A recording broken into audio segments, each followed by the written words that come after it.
I'm the daddy of upstairs, and he's the daddy of downstairs, and we both have a sort of benign dictatorship over our different realms. Really, I think he's officer class, and I'm the sergeant. I would say yes, and the NCO, the senior NCO. And interestingly, in Series 2, we're going to be swapping roles, just to show that it's a very egalitarian production, and that the social structure changes after the First World War. Quite right. Yeah, socialism rules. I think the idea of the butler having the same sort of white tie and tails as the upstairs class is to show that, to show his status really, because it is high status. I mean, I think there's a different concept of service in those days. People had a pride in it, and it wasn't. They didn't feel the need to be unnecessarily deferential. We've got an etiquette coach. Alistair Bruce, who's told us that the people did take pride in these jobs. They were jobs for life, and they were looked after by the family, and there wasn't the need to press yourself against the walls as the family walked by, or to bow deferentially the whole time. I think that pride in service doesn't necessarily exist in the same way today. Yeah, and it was pretty much, obviously, a whole generation of it was wiped out in the First World War, and nothing was the same again thereafter. But it is, Downton Abbey is a sort of microcosm of the world at large, really. It is a society, it's a whole society that works, and it's true of houses all across the land in those days. With our sense of perspective, we may say it's wrong or we may say it's right, I don't know. But it was certainly a world of the estate that worked and had its own internal machinery, and needed to keep working. It wasn't sort of masters and slaves. It was a whole social order that depended on each other to keep going, in the same way that the staff wanted to work on the estate, because there may not have been other opportunities outside the estate in a particular area. And so, by the same token, the people who ran the estate, or ran the estate for that generation, depended on the people who worked on it to be in good health, to be looked after, to be treated with respect. Otherwise, the whole system collapsed.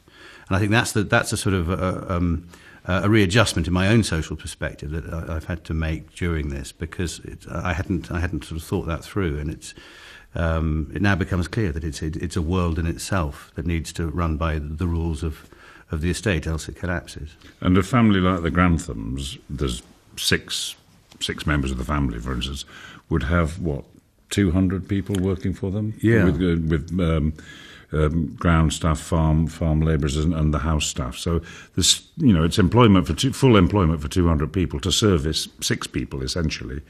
And I think you get a sense in this this series of the flurry of activity downstairs, the duck's feet going like crazy downstairs to keep it all smooth and calm upstairs. Alistair said that as soon as the family move out of the room, maids descend on the room, plump all the cushions, so it's absolutely perfect. If somebody came and walked back in, miraculously, like a very good, well managed stage production, everything's perfect, and without any seeming effort. But of course, there's a huge amount of effort goes into it. It's interesting, just in this house, Highclere Castle, where we're filming, we're sitting in the dining room, which is a very grand room. Just through that door, the door opens into the backstage area, there's no fancy furnishings at all. It's very utilitarian, very sort of grey, simple, concrete, stone. And it's a theatre.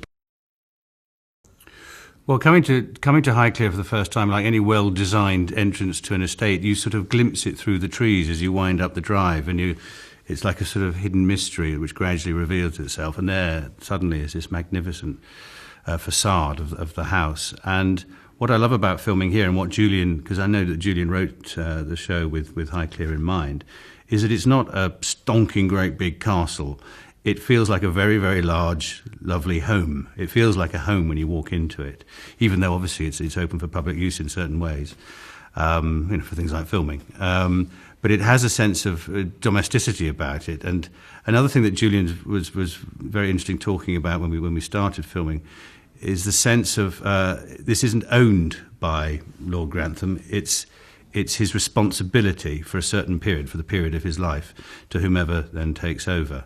So it's like he's a custodian. They're all custodians. Each generation is a custodian, and woe betide that generation if it's on their watch that the I don't know, the Chesterfield falls apart or there's a burglary or something.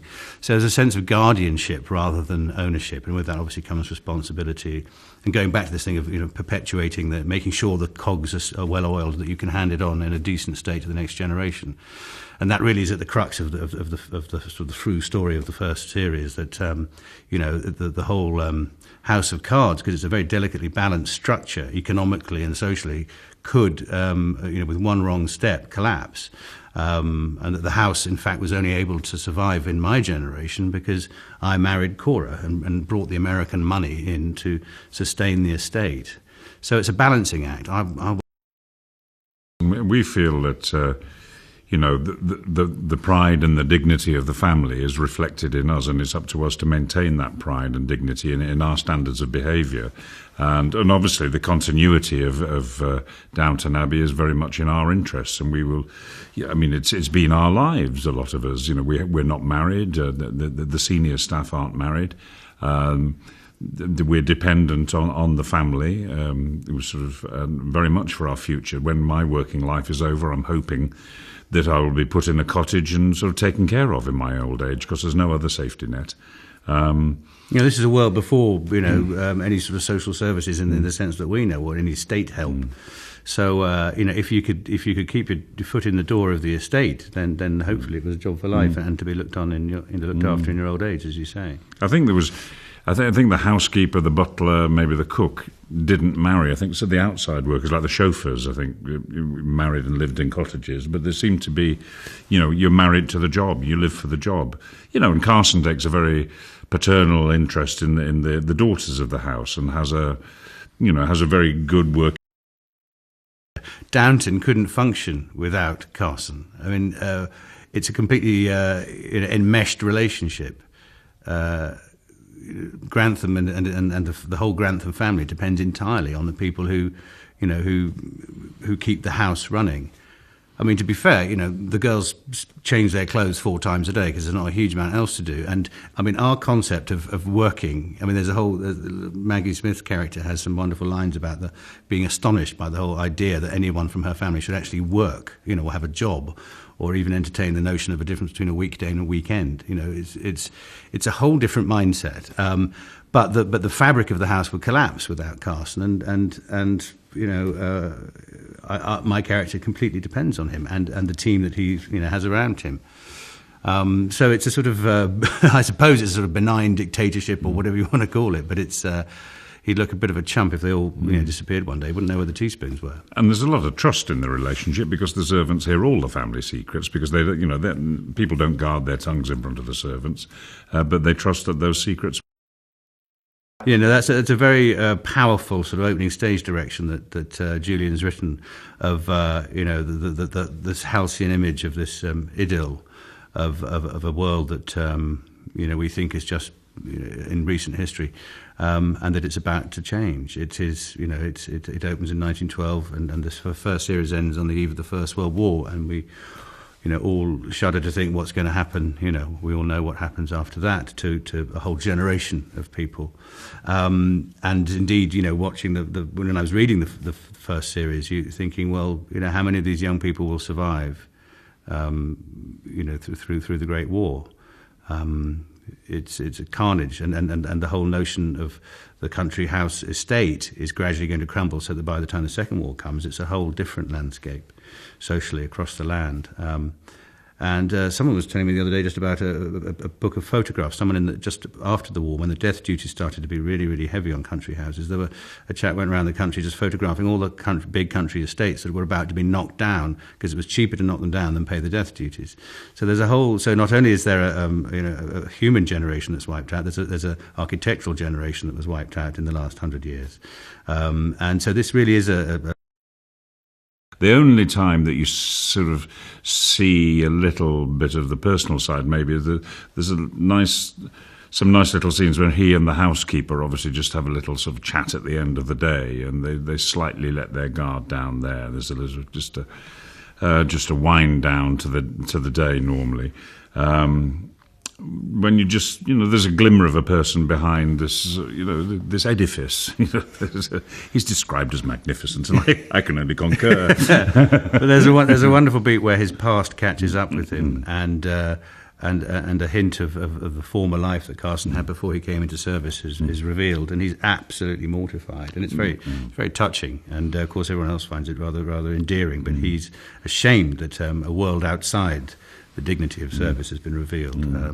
So I think that's the great thing with all these characters and all the storylines that weave through in Julian's head and onto the page, is that they're all very three-dimensional characters, and none of them are saints and none of them are villains. They've all got very interesting pulses going through them, and so no one's quite what. The script, it really is just the quality of the writing, from top to tail, from every character, from as it were, the principal characters to the supporting roles. They're all really vivid, and it is a genuine page turner. It's not a thriller. I mean, about the most daring thing that happens is someone loses a cufflink. We're not talking car chases here, but the delicacy and the nuance that Julian writes with, and the sense of authenticity with which he writes. I mean, he knows this world better than any other contemporary writer that I can think of, apart from perhaps historians. And he's not a historian, he's a playwright. He brings the past alive and things like this. And it really, in the same way that he did obviously in Gosford Park, and this is a cousin of, and he's the first to admit that. If it ain't broke, don't fix it. And he brings that world to life with great relish and wit and warmth. And as I was just saying, it's the three-dimensionality of the characters and the credibility of all the stories, and the way that he keeps them all afloat, juggling. And that whenever you leave one character's story perhaps and revisit another, you're always interested to know what's happened next, and you haven't forgotten what's happened to them before. And there are 15 or 16 central characters, on the go, and it's and that was what kept me, And it feels genuine, it feels authentic, and we read so many scripts, and some of them you just go, oh my God, really. But with this, because it's right. If the script is right, it imbues the whole production with a sense of confidence and ease, and our job is to get it onto the screen as it's written on the page, and then we're halfway home, or more than halfway home. And so you relax, you're not running like crazy to try and make something work. It works, and our job is to just do it properly.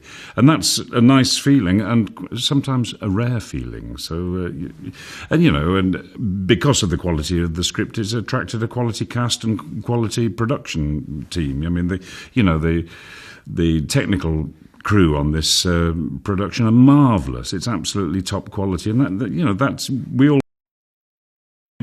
one of the great things. It feels like a theatre company because you've got the range that you get in a theatre company. You've got from the legendary Maggie Smith down to these, the appalling Thomas Howes, who really shouldn't be allowed on a film set. I'm glad you said that, Hugh, because I didn't want to have to say that. To these really talented youngsters, Michelle Dockery, who's going to be a huge name, and already is a big name, but is going to be huge, and it's great, and there's a camaraderie that you get with a theatre company. It's there in the script. It tells you what to do. The costumes tell you how to stand. The rules of behaviour within the house. And you don't walk in, sit down, cross your legs when the Earl of Grantham's there. So that's all basic. And Alistair Bruce is brilliant, our etiquette master. The footmen would serve the food, the butler would serve the wine, and there would always be two people's spaces between each one that was serving, so they didn't get crowded and jog each other's elbows. And if the lady of the house turns to the right to speak, then all the ladies turn to the right to speak for the first two courses, and then for the dessert they all turn to the left to speak. And he's very clear on that, and we just do that scene by scene, really. As footman comes in with the tea tray, does he serve the tea, or he sorts all that out for us. It's something I couldn't get my head around at first, about the notion of owning or being the master of an estate like this. And then this incident happens in episode 1, where all our expectations of how the estate is going to be run hereafter changes, and it's all to do with money and inheritance. And he seems to step back from it, and I couldn't get my head around this, and that his daughter's inheritance could be at stake. And I see, and only on talking to Julian and Alistair about the structure of the time and the social structure of the time, and this sense of the temporary ownership of the estate, and how it's a guardianship, and how everything is temporary and has to be handed on. It's the house, it's the estate that matters, much as the family is important. It's the concept of the whole estate, and that took a bit of readjustment in my head. And so only once I'd understood that a bit more, and it comes very clear, I think, in the script, but it was just something alien to me, that surely one would want to do what's best for one's daughter, whereas in fact there's a bigger sense of responsibility in being the Earl of Grantham, which is to the whole community of whatever Downton Abbey means. And so that readjustment took a bit of time for me to talk to Julian and to Alistair about, but once that's bedded in, then it seemed to sort of make sense. And basically, I know that I'm playing Julian. It's things like not, I suppose, because of I've been taught to mind my P's and Q's. And because we have an English default these days of saying I'm terribly apologising for everything, having to let that go and not necessarily say, oh, thank you so much, no, I'll pour the wine, don't worry, and all that sort of thing. You just have to shed yourself of all that. And just know that the way that this system, and in fact, it's something that my character talks about to Dan Stevens' character when he says, we don't need to have butlers and staff and all that. And the Earl says, well, look, are you going to? Doesn't your mother enjoy working at the hospital? Doesn't it give her satisfaction? Well, how dare you say that the butler can't enjoy his job? Don't just get rid of him because you don't think you need him. He needs this as much as we need him. So it's about the balance of the status quo, which is all important. And once you've sort of got that on board, then basically we tend to sit at dining tables eating huge veal chops, being served wine by